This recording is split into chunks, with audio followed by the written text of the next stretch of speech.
Assalamualaikum warahmatullahi wabarakatuh.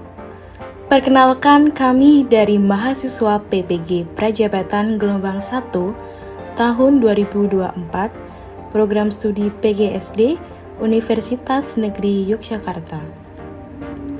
Saat ini, saya Rahma Alfiatus Salma, perwakilan dari kelompok 4 akan memaparkan hasil diskusi kelompok kami mengenai modifikasi modul ajar untuk memenuhi penugasan ujian tengah semester 1 pada mata kuliah pemahaman peserta didik dan pengajarannya. Nama anggota dari kelompok 4.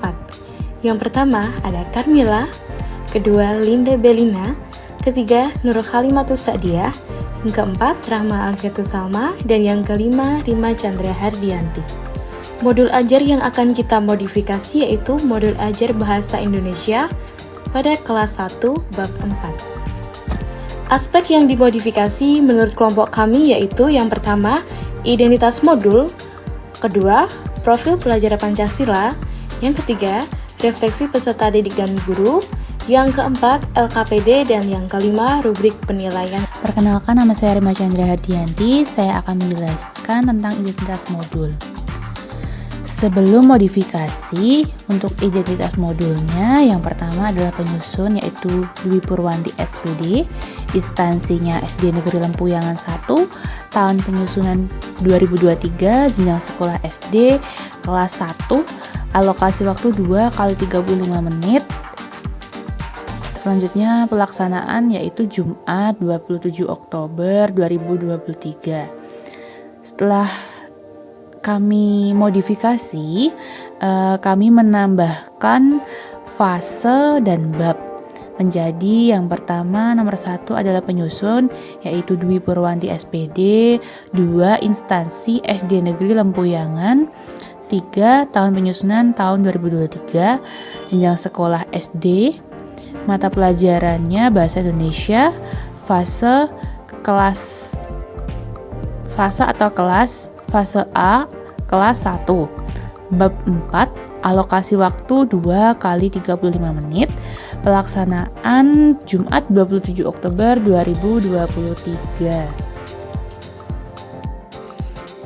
Pada bagian profil pelajar Pancasila, sebelum dimodifikasi, yaitu terdapat 2 sikap, mandiri dan bergotong royong. Setelah kami modifikasi, muncullah 4 sikap yaitu mandiri, bernalar kritis, kreatif, dan bergotong royong. Tujuannya untuk kemampuan bernalar kritis yaitu memperoleh informasi dan gagasan serta menimbulkan kreatif yaitu menghasilkan gagasan yang orisinil. Perkenalkan, nama saya Linda Belina akan menganalisis modifikasi modul slide 7 dan 8. Yang ketujuh yaitu tentang refleksi peserta didik pada sebuah tabel yang berisi pertanyaan dan jawaban.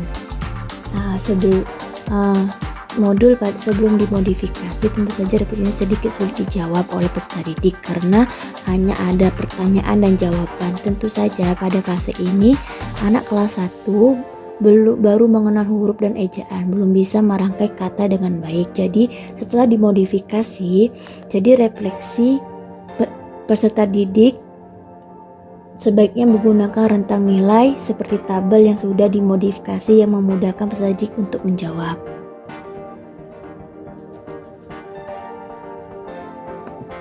Slide selanjutnya yaitu slide 8 tentang lembar kerja peserta didik.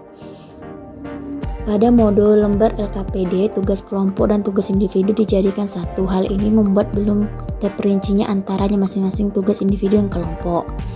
Hal ini akan mengakibatkan ketimbangan tugas yang nantinya mengakibatkan peserta didik menjadi bingung. Kemudian sebelum dimodifikasi, lampiran LKPD tugas kelompok hanya mengarahkan atau ada petunjuknya saja, namun tidak ada kotaknya. Setelah dimodifikasi, pada lembar kelompok ini ada sebuah kotak untuk mengarahkan atau petunjuk untuk menempelkan sebuah kartu yang akan dilakukan atau kegiatan yang akan dilakukan oleh peserta didik, sehingga peserta didik mudah untuk menempelkan. Baik, perkenalkan, nama saya Karmila dari kelompok 4. Di sini saya akan mempresentasikan hasil modifikasi kelompok kami, yaitu modifikasi modul pembelajaran yang telah diberikan. Di sini saya memodifikasi bagian lembar LKPD, yaitu LKPD tugas kelompok dan tugas individu. Nah, di situ LKPD-nya masih dijadikan dalam satu.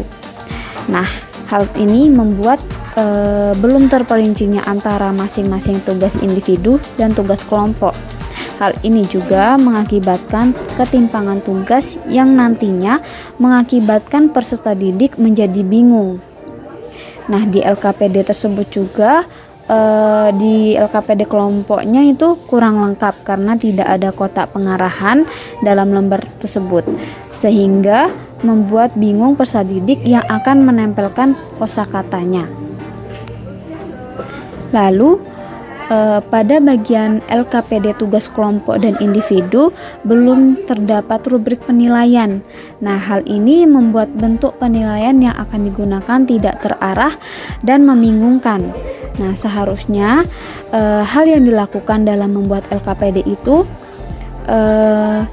dalam tugas kelompok maupun individunya harus menyertakan rubrik penilaian. Nah, di sini saya memodifikasi atau menambahkan rubrik penilaian dengan indikator yang pertama.